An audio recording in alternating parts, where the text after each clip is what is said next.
Hi hello ನಮಸ್ತೆ, ನಾನು ರಾಜು ಅಷ್ಟೇ. ನೀವು ನೋಡ್ತೀರಾ centre point Kannada YouTube channel. DK ಸರ್ಕಾರದ ಮೊದಲ ವಿಕೆಟ್ ಪತನ.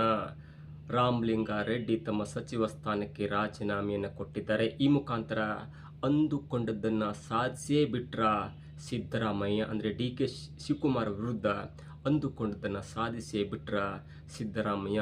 ಏನಿದು ಹೊಸ ಅಪ್ಡೇಟ್, ಏನಿದು ಹೊಸ ಅಲ್ಲೋಲ ಕಲ್ಲೋಲ, ಇವೆಲ್ಲವನ್ನು ನೋಡೋಣದಕ್ಕಿಂತ ಮೊದಲು ಇಲ್ಲಿ ತನಕ ನಮ್ಮ ಚಾನಲ್ನ ಸಬ್ಸ್ಕ್ರೈಬ್ ಮಾಡಿಲ್ಲ ಅಂದರೆ ಈಗಲೇ ಸಬ್ಸ್ಕ್ರೈಬ್ ಮಾಡಿ, ಜೊತೆಗೆ ಕಾಮೆಂಟ್ಗಳ ಮುಖಾಂತರ ತಮ್ಮ ಅಭಿಪ್ರಾಯವನ್ನು ತಿಳಿಸಬಹುದು. ಎಸ್ ವೀಕ್ಷಕರೇ, ಇವತ್ತು 9 ಗಂಟೆಗೆ ಜಯನಗರದ MLA ಆಗಿರುವಂಥ 9 ಬಾರಿ ಸ್ಪರ್ಧೆ ಮಾಡಿ 8 ಬಾರಿ ಜಯನಗರ ಕ್ಷೇತ್ರದಿಂದ ಗೆದ್ದಂಥ ಒಬ್ಬ ಹಿರಿಯ ನಾಯಕ, ಒಬ್ಬ ಹಿರಿಯ MLA, ಜೊತೆಗೆ 5-6 ಬಾರಿ ಕಾಂಗ್ರೆಸ್ ಸರ್ಕಾರದಲ್ಲಿ ಸಚಿವನಾದಂಥ ರಾಮಲಿಂಗಾರೆಡ್ಡಿ ಅವರು ತಮ್ಮ ಸಚಿವ ಸ್ಥಾನಕ್ಕೆ ಇವತ್ತು ರಾಜೀನಾಮೆಯನ್ನು ನೀಡಿದ್ದಾರೆ. ನಿನ್ನೆ ಆದಂಥ ಒಂದು ಪ್ರಹಸನದಲ್ಲಿ, ಖಾತೆ ಹಂಚಿಕೆ ಪ್ರಹಸನದಲ್ಲಿ ರಾಮಲಿಂಗಾರೆಡ್ಡಿ ಅವರಿಗೆ ಸ್ವಲ್ಪ ಅಸಮಾಧಾನ ಇತ್ತು.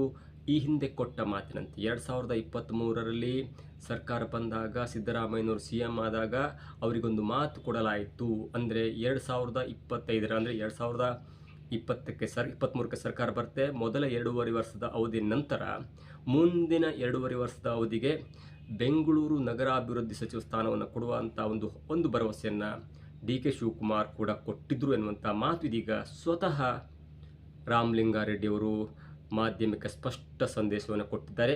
ಅವರು ಇವತ್ತು ತಮ್ಮ ಕೋರಮಂಗಲದ ಕಚೇರಿಯಲ್ಲಿ ಕರೆದಂಥ ಸುದ್ದಿಗೋಷ್ಠಿಯಲ್ಲಿ ಸಂಪೂರ್ಣವಾಗಿ ತಮ್ಮ ಸಿಂಪಲ್ ಆದಂಥ ರಾಜೀನಾಮೆ ಪತ್ರವನ್ನು ಕೊಟ್ಟಿದ್ದಾರೆ. ಅಂದರೆ ನನಗೆ 8 ಬಾರಿ ವಿಧಾನಸಭಾ ಕ್ಷೇತ್ರದಲ್ಲಿ ಗೆಲ್ಲುವಂತೆ ಮಾಡಿದಂಥ ಕಾಂಗ್ರೆಸ್ ಪಕ್ಷಕ್ಕೆ ನಾನು ಸದಾ ಚಿರಋಣಿಯಾಗಿದ್ದೇನೆ. ಜೊತೆಗೆ ನಾನು ಇದೀಗ ತನ್ನ ಆತ್ಮಸಾಕ್ಷಿಯ ವಿರುದ್ಧ ಕೆಲಸ ಮಾಡಲು ನನಗೆ ಮನಸ್ಸಿಲ್ಲ, ಹೀಗಾಗಿ ನಾನು ಸಚಿವ ಸಂಪುಟಕ್ಕೆ ರಾಜೀನಾಮೆಯನ್ನು ಕೊಡ್ತಾ ಇದ್ದೇನೆ ಎನ್ನುವಂಥ ಒಂದು ಸ್ಪಷ್ಟ ರಾಜೀನಾಮೆ ಪತ್ರವನ್ನು ಮುಖ್ಯಮಂತ್ರಿ ಆಗಿರುವಂಥ ಡಿ.ಕೆ ಶಿವಕುಮಾರ್ ಅವರಿಗೆ ಸಲ್ಲಿಕೆ ಮಾಡಿದ್ದಾರೆ.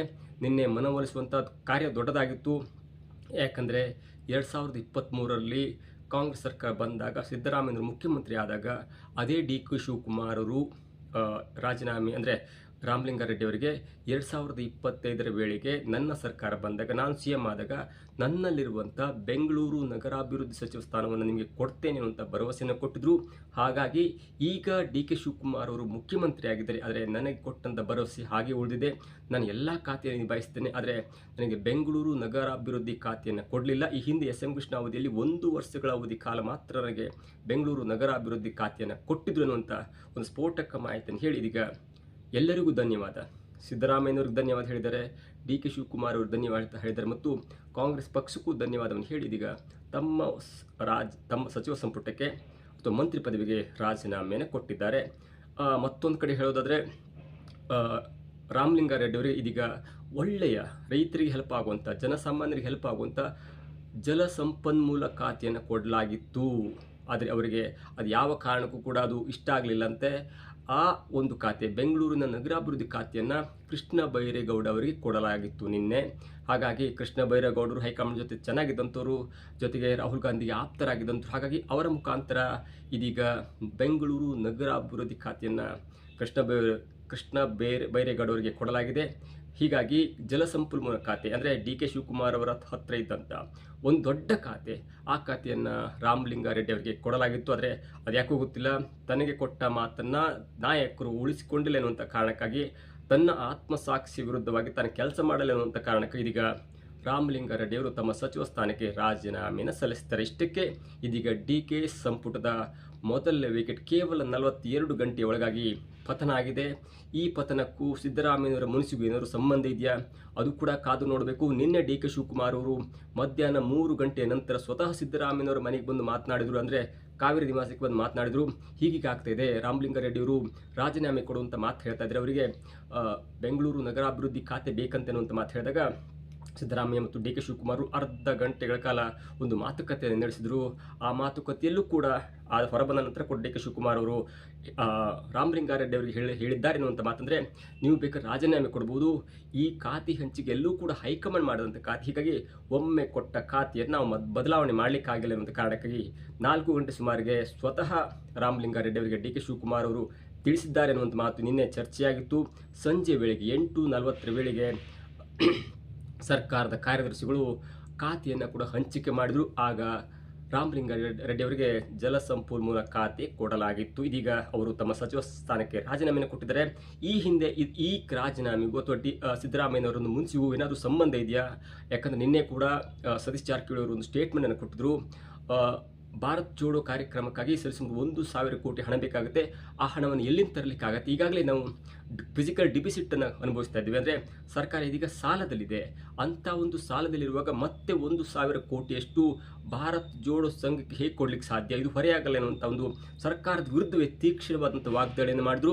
ಅದಕ್ಕೆ ಉತ್ತರ ಕೊಟ್ಟಂಥ ಡಿ.ಕೆ. ಶಿವಕುಮಾರ್ ಅವರು, ನಾವು ಮಾಡುವಂಥ ಕಾರ್ಯಕ್ರಮ, ನಾವು ಈಗ ಮೀಟಿಂಗ್ ಮಾಡ್ತೀವಿ, ಅಲ್ಲಿ ಕೂಡ ಕಾಫಿ ಕೊಡ್ಬೇಕಾ, ಟೀ ಕೊಡ್ಬೇಕಾ, ಅದು ಕೂಡ ಸರ್ಕಾರಕ್ಕೆ ಹೊರೆಯಾಗುತ್ತೆ. ಹಾಗಾಗಿ ಎಲ್ಲವನ್ನು ನಿಲ್ಲಿಸಬೇಕಾಗತ್ತೆ ಅನ್ನುವಂಥ ಮಾತನ್ನು ತೀಕ್ಷ್ಣವಾಗಿ ಮತ್ತೆ ಅದೇ ಕಾರಣಕ್ಕಾಗಿ ಸತೀಶ್ ಜಾರಕಿಹೊಳಿ ಅವರಿಗೆ ಡಿ.ಕೆ. ಶಿವಕುಮಾರ್ ಅವರು ಟಾಂಗನ್ನು ಕೊಟ್ಟಿದ್ರು. ಜೊತೆಗೆ ಬೇರೆ ಬೇರೆ ಕಾರಣಕ್ಕಾಗಿ ಇದೀಗ ಸ್ವಪಕ್ಷೀಯರೇ ಸಚಿವ ಸ್ಥಾನದಲ್ಲಿರುವಂಥ ಮಂತ್ರಿಗಳ ಡಿ.ಕೆ. ಶಿವಕುಮಾರ್ ವಿರುದ್ಧ ತಿರುಗಿ ಬೀಳ್ತಾ ಇದ್ದಾರೆ. ನಿನ್ನೆ ಸತೀಶ್ ಜಾರಕಿಹೊಳಿ ತಿರುಗಿ ಬಿದ್ದಿದ್ರು. ನಿನ್ನೆ ಬೆಳಗ್ಗೆ ವೇಳೆಗೆ ಬಿ.ಕೆ. ಹರಿಪ್ರಸಾದ್ ಅವರು ತಿರುಗಿ ಬಿದ್ದಿದ್ರು. ಅಧಿಕಾರ ಬೇಕಿದ್ದವರು ಬೇಕಾದರೆ ಡಿ.ಕೆ. ಶಿವಕುಮಾರ್ ಜೊತೆ ಹೋಗಿ ಪಕ್ಷ ನಿಷ್ಠೆ, ಪಕ್ಷಕ್ಕಾಗಿ ದುಡಿಯೋರು ನನ್ನ ಜೊತೆ ಬನ್ನಿ ಅನ್ನುವಂಥ ಮಾತನ್ನು ಹೇಳ್ತಾ ಇದ್ರು. ಇದೀಗ ಮೂರನೆಯದಾಗಿ ಇದೀಗ ರಾಮಲಿಂಗಾರೆಡ್ಡಿ ಅನ್ನುವಂಥ ಒಬ್ಬ ಸಜ್ಜನ ರಾಜಕಾರಣಿ ಇದೀಗ ಮಂತ್ರಿ ಪದವಿಯಿಂದ ಹೊರಬಂದಿದ್ದಾರೆ. ನೋಡಬೇಕು ಮುಂದಿನ ದಿನಗಳು ಏನಾಗುತ್ತೆ ಅನ್ನೋದು ಕೂಡ ಕಾದು ನೋಡಬೇಕು. ಈ ಎಲ್ಲ ಒಂದು ವಾಗ್ದಾಳಿ ಅಂದರೆ ಡಿ.ಕೆ. ಶಿವಕುಮಾರ್ ಅವರ ಮುಖ್ಯಮಂತ್ರಿ ಪದವಿ ಮೇಲೆ ಅಥವಾ ಸರ್ಕಾರಕ್ಕೆ ಮುಜುಗರ ಉಂಟು ಮಾಡ್ತಿರುವಂಥ ಈ ವ್ಯಕ್ತಿಗಳ ಹಿಂದೆ, ಈ ಮಂತ್ರಿಗಳ ಹಿಂದೆ, ಈ ದೊಡ್ಡ ವ್ಯಕ್ತಿಗಳ ಹಿಂದೆ ಸಿದ್ದರಾಮಯ್ಯನವರ ಕಾಣದ ಕೈ ಏನಾದರೂ ಕೆಲಸ ಮಾಡ್ತಿದ್ಯಾ? ಎಲ್ಲವೂ ಕೂಡ ಕಾದು ನೋಡಬೇಕಾಗಿದೆ. ಆದರೆ ಒಂದು ಕಡೆ ಸಿದ್ದರಾಮಯ್ಯ ಇದ್ದರೆ ಎಲ್ಲರೂ ಹೆದರ್ತಾ ಇದ್ರು. ಸಿದ್ದರಾಮಯ್ಯರು ಒಂದು ಮಾತು ಹೇಳಿದ್ರೆ ಎಲ್ಲ ಸಚಿವರು MLAಗಳು ಹೆದರ್ತಾ ಇದ್ರು. ಜೊತೆಗೆ ಅವರ ಮಾತಿಗೆ ಬೆಲೆಯನ್ನು ಕೊಡ್ತಾ ಇದ್ರು. ಆದರೆ ಇದೀಗ ಡಿ.ಕೆ. ಶಿವಕುಮಾರ್ ವಯಸ್ಸಿನಲ್ಲಿ ಕಿರಿಯರಾಗಿದ್ದಾರೆ.